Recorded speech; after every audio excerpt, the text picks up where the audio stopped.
They burned down my grandmother's bakery with everything I had in this world inside it, and they did it believing I was asleep in the apartment upstairs. My name is Carly Hartwell. I am 31 years old, and until 14 months ago, I owned the Blue Door Bakery, the little shop on Birch Street that my grandmother Opal spent 45 years building into the heart of our town. When my older sister and my parents demanded I sign over half of it, I said no. So they decided that if they could not have it, no one would. But what the judge uncovered in that courtroom did not just put my family in prison. It tore the lid off a lie they had been keeping since before I was born, and it shook our whole town. Tell me where you are watching from tonight. Hit that like button and subscribe, because you are going to want to hear how this ended. The Blue Door was never just a bakery to me. My grandmother opened it in 1979 with $800, a secondhand oven, and a recipe box she had carried through 2 states and 1 bad marriage. She was 26 years old, recently widowed, with a toddler on her hip, and the men at the bank laughed at her loan application. She kept the rejection letter framed above the register her entire life. She used to tap the glass and tell me, "Sweetheart, keep your nose where you can see them. They make excellent fuel." I practically grew up on the flour-dusted floor of that shop. My parents both worked long hours, my father at a regional insurance office and my mother in hospital billing, and my sister was always busy with whatever my parents had signed her up for that season: dance, cheer, travel volleyball. So from the time I was 6, I spent my weekends and summers with Grandma Opal. She would wake me at 4:30 in the morning in the little apartment above the shop, hand me an apron that dragged on the floor, and put me to work. By 9, I could laminate dough. By 11, I could run the register during the church rush. By 13, I knew her cinnamon roll recipe by heart, the real one, the one she never wrote down, because she said some things should only live in people who had earned them. The difference in how my sister and I were raised was not subtle. For my 16th birthday, I got a stand mixer from Grandma and a card from my parents. For my sister's 16th, they bought her a car. When I needed money for community college, my father told me times were tight. 2 months later, he co-signed my sister's lease on a downtown apartment she could not afford. I am not telling you this so you feel sorry for me. I am telling you because you need to understand the math of my family. My sister was the investment. I was the leftover. And Grandma Opal saw all of it, every bit for 30 years, and she said almost nothing. She just kept me close, kept teaching me, and kept her own counsel. I did not understand until much later that my grandmother was a woman who noticed everything and forgot nothing. She died on a Tuesday in October, a stroke, fast, while she was proofing bread. The doctor said she was likely gone before she hit the floor, which I have decided to believe, because the alternative is unbearable. I had talked to her on the phone the night before about whether to put pear tarts on the fall menu. That was our last conversation. Pear tarts. I would give anything for 5 more minutes of it. The will reading was 11 days later in a lawyer's office that smelled like old paper and burnt coffee. My parents wore the careful, solemn faces of people who had already spent money they did not have yet. My sister kept checking her phone. And then the lawyer read it out loud. The building on Birch Street, the business, the equipment, the recipes, and the name went to me. All of it. My sister received $10,000. My father, Grandma's only child, received her wedding ring and a letter, sealed, that he shoved into his jacket without opening. My mother actually laughed, a short, disbelieving bark of a laugh. "There has been a mistake," she said. "There is no mistake," the lawyer said. "Mrs. Hartwell updated this will 3 years ago. She was very specific.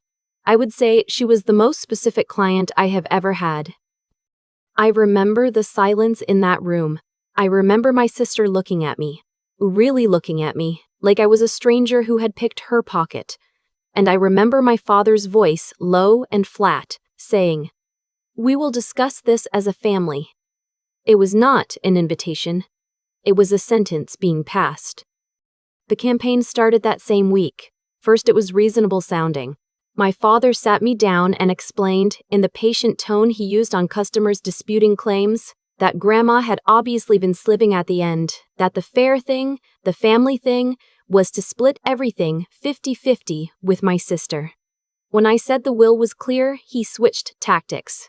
Then it was my mother crying at my kitchen table about how I was tearing the family apart over a building. Then it was my sister, who had not set foot in the bakery in 4 years, suddenly posting childhood photos of herself in front of the shop with captions about her grandmother's legacy. I want to be honest with you about something. I almost gave in. There was a night in November when I sat with the transfer paperwork my father had drawn up, pen in hand, just wanting the noise to stop. What stopped me was a memory. I was 19 and a vendor had shorted Grandma on a flour order and dared her to do something about it. I asked her why she fought over 1 pallet of flour, and she looked at me like I had asked why she breathed. Because the moment people learn you will fold, sweetheart, they never stop pushing. You do not teach people how to love you by lying down. To sign that paper would have been to spit on everything she taught me, so I stood firm. I told them the will stands and I went back to work. That is when it turned ugly. My sister showed up one Saturday morning during our busiest rush, smelling like wine at 10 a.m., and started screaming at me in front of a line of customers. She called me a manipulator. She said I had isolated a confused old woman and stolen her inheritance. When my head baker, Bo, asked her to leave, she swept an entire display of pastries onto the floor and shoved a 70-year-old customer who got in her way. I did not want to call the police. Bo took the phone out of my hand and did it for me. She was arrested for disorderly conduct, and my phone rang at 7 the next morning. Your mother has not stopped crying, my father said. No, hello, you had your own sister arrested. I did not raise you to be this person. You barely raised me at all, I said, and I am still proud of how steady my voice was. She assaulted a customer in my shop. Your shop. He let that sit. Then he said the words I will hear for the rest of my life. Enjoy it while you have it, Carly. Things have a way of not lasting. I hung up and sat in my car for 20 minutes with my hand shaking. Then I did 3 things, and these 3 things are the only reason I am not telling you a different, sadder story right now. I hired a security company to install cameras inside and outside the shop, and I paid extra for the cloud package, the one where every frame uploads off-site the second it records. I filed for a restraining order against my sister, with witness statements from Bo, 2 other employees, and the customer she shoved. And I started keeping every text, every voicemail, every email from my family in a folder I labeled, with no idea how prophetic it was, in case. The next few months were a slow strangulation. My parents worked the phones like campaign volunteers, calling cousins, church friends, half the town, spinning the story of poor devoted Krista, cheated by her scheming little sister. People I had known my whole life started looking through me at the grocery store.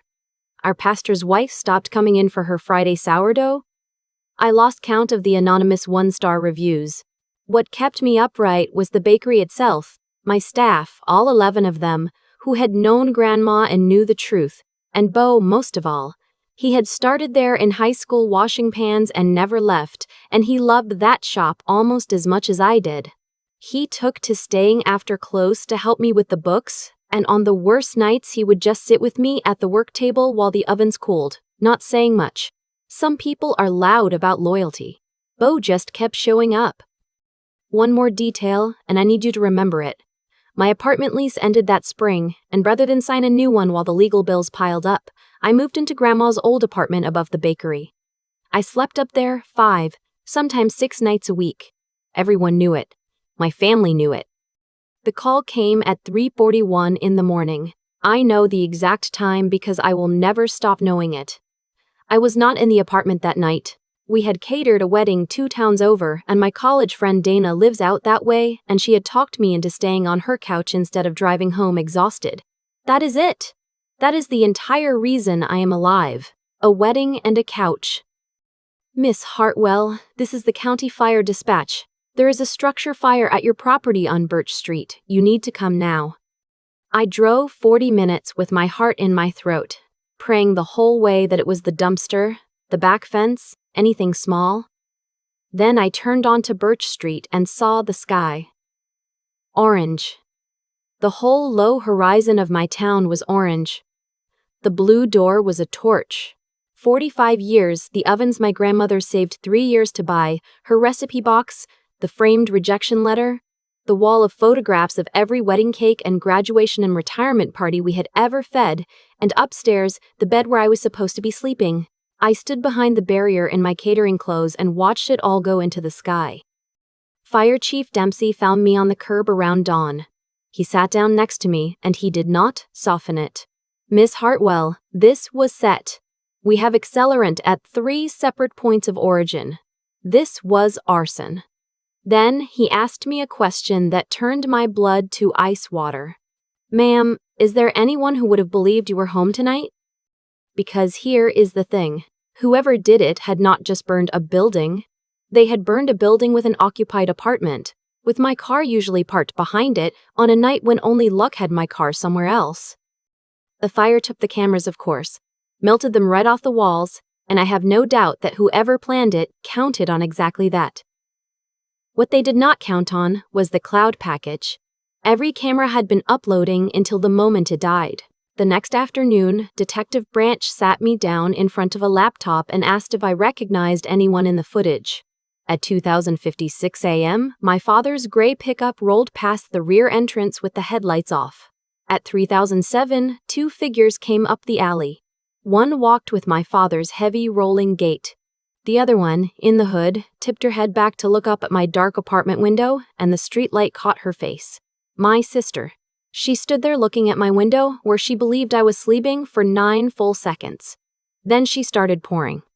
They were arrested 2 days later, and that evening, my mother called me for the first time in months, and I learned exactly who she was. You have to fix this, she sobbed. You have to drop the charges, Carly. Your father will not survive prison. This family will not survive it. Mom. I closed my eyes. I cannot drop anything. Arson is not a lawsuit between us. The state is prosecuting them. The district attorney decides, not me.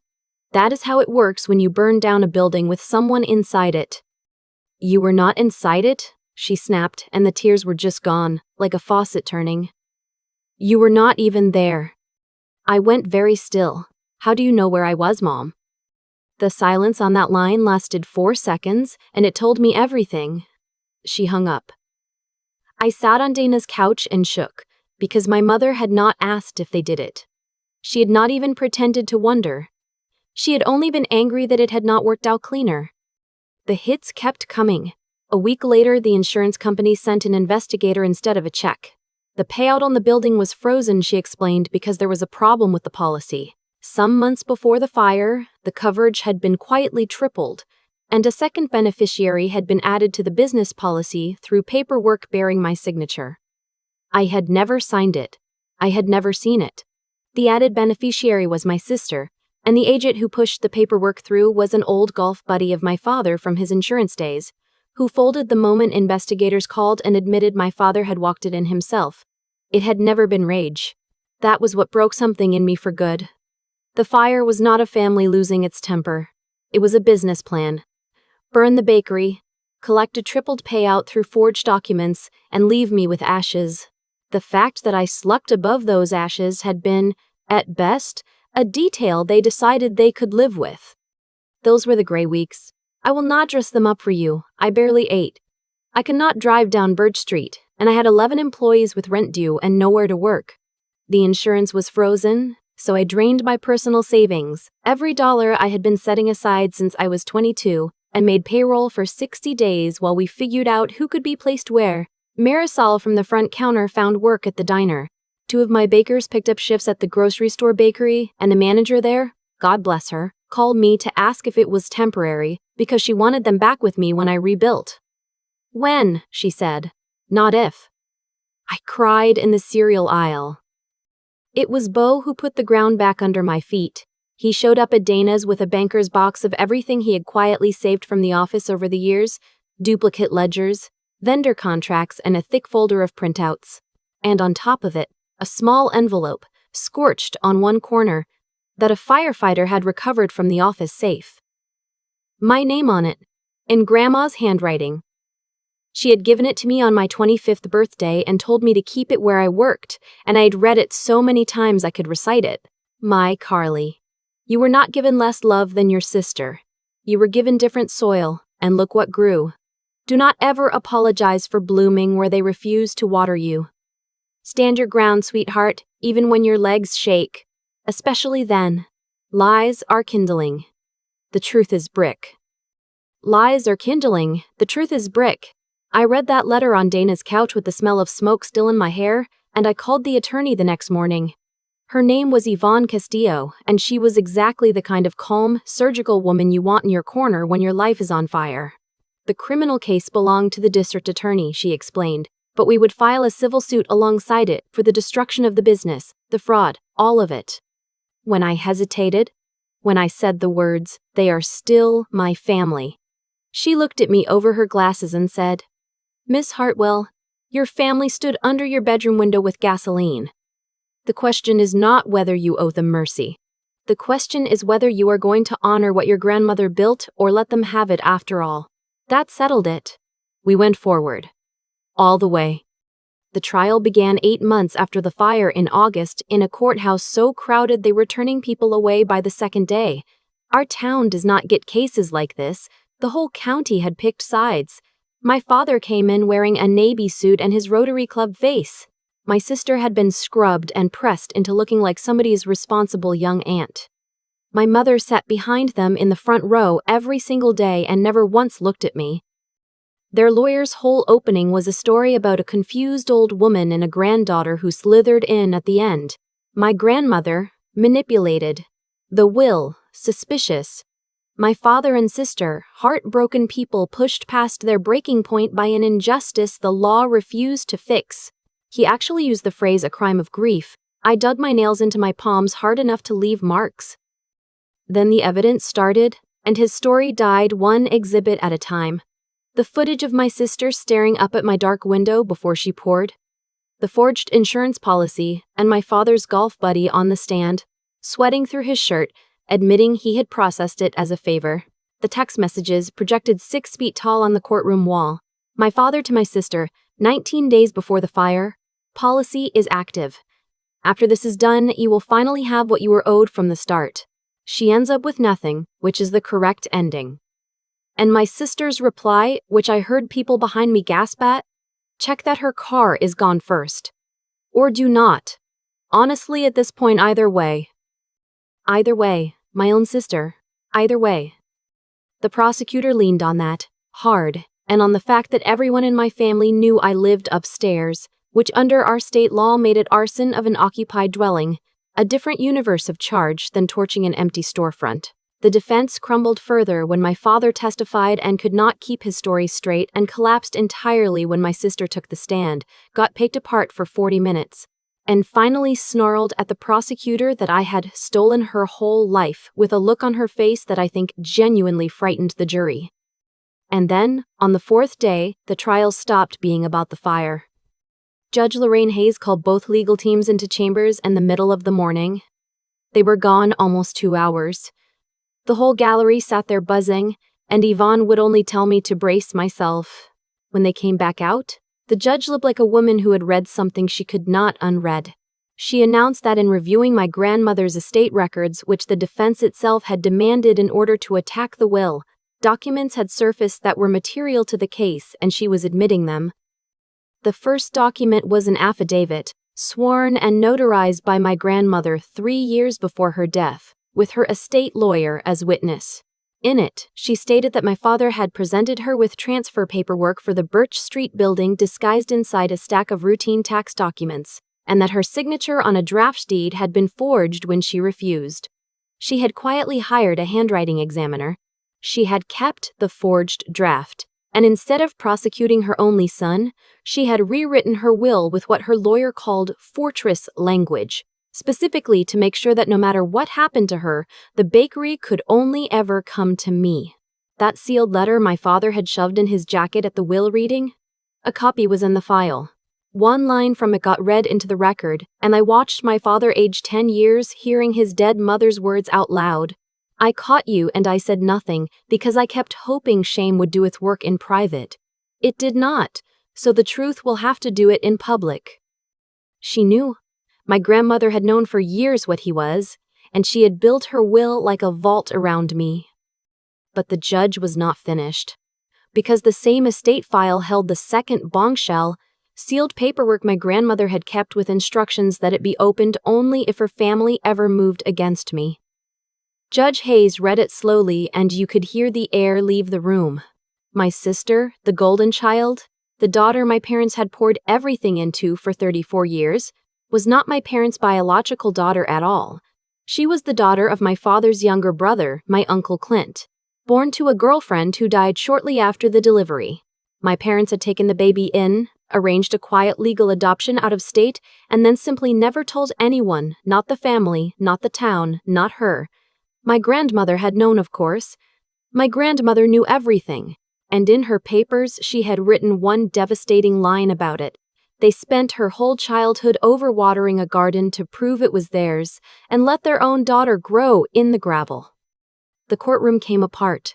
The judge was banging her gavel, reporters were shoving toward the doors, and over all of it I could hear my sister screaming at my father. Both bailiffs holding her back, screaming, "What am I? What am I to you?" While my mother sat frozen in the front row with her hand over her mouth. I sat in that wooden seat and felt the strangest thing. Under the shock. Pity. For one moment, for the woman who had stood under my window with a gas can, I felt pity, because she had just learned in front of 300 people that her entire life had been a prop in someone else's performance. After that, it ended fast. The defense imploded and both of them changed their pleas. At sentencing, Judge Hayes did not hide her contempt. She talked about the 9 seconds my sister spent looking at my window. She read the words either way back to them. My father got 14 years, arson of an occupied dwelling, insurance fraud, conspiracy, and forgery. My sister got 9.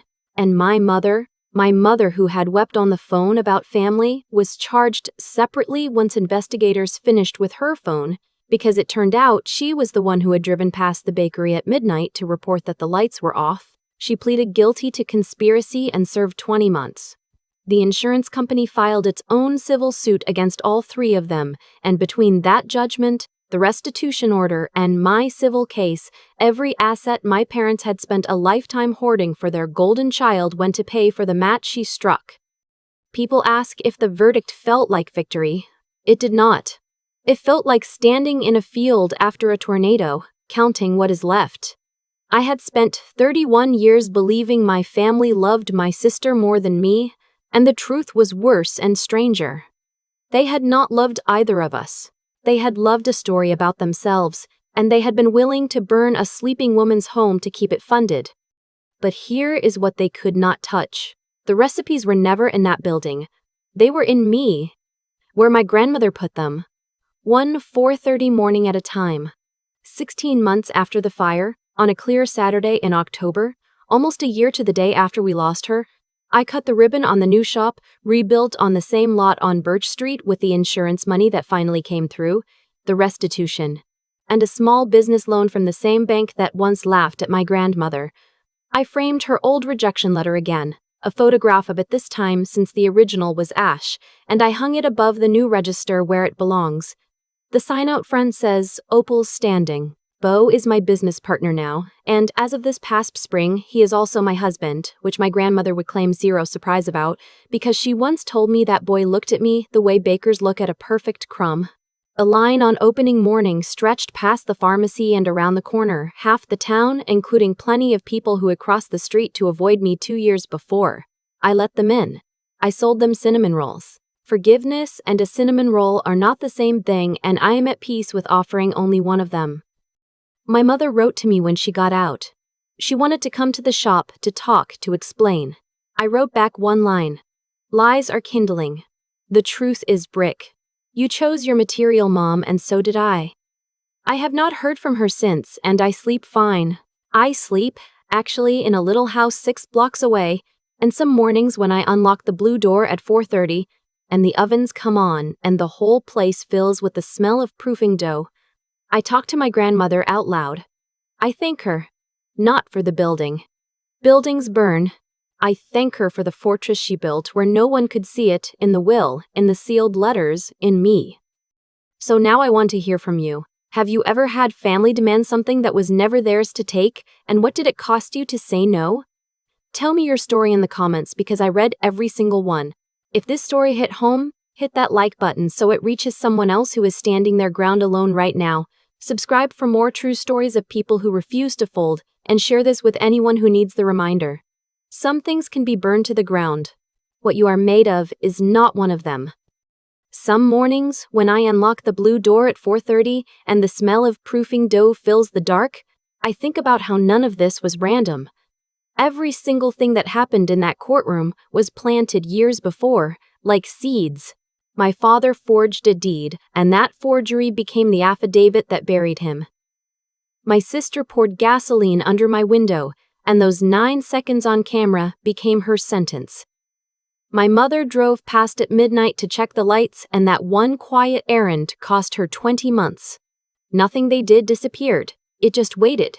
And nothing my grandmother did disappeared either. The fortress language in her will, the sealed letters, the truth she kept like brick while they stacked kindling. We all harvested exactly what we put in the ground. That is not religion talking. That is just how a life adds up. I have had a lot of time to ask what actually saved me, and it was not luck, not really. It was 3 things my grandmother spent 30 years baking into me without ever calling them lessons. The first was simple decency, doing right even when it costs you.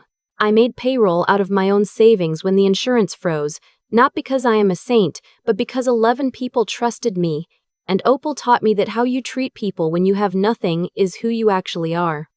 My family chose the opposite at every fork, and every shortcut they took became a charge on an indictment.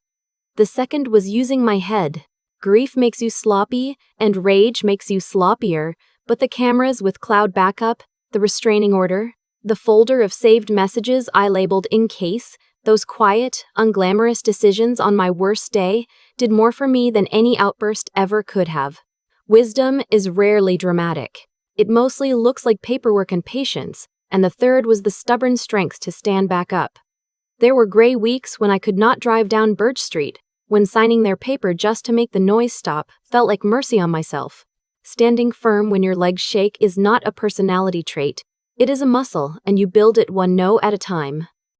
What I want you to take from my story is not bitterness toward family. It is this: character is the only fireproof thing you will ever own. They burned the building, the ovens, the photographs, the letter framed above the register. They could not burn what was in me, because my grandmother had spent decades putting it there. 4:30 morning at a time. So water the things no one can see. Tell the truth when a lie would be easier. Think 2 steps ahead when your heart is screaming. Get up one more time than life knocks you down. Because someday, someone may stand under your window with a gas can. Sure, they can take everything. And if you have built yourself out of brick instead of kindling, they will find out, the way my family did, that what you are made of does not burn.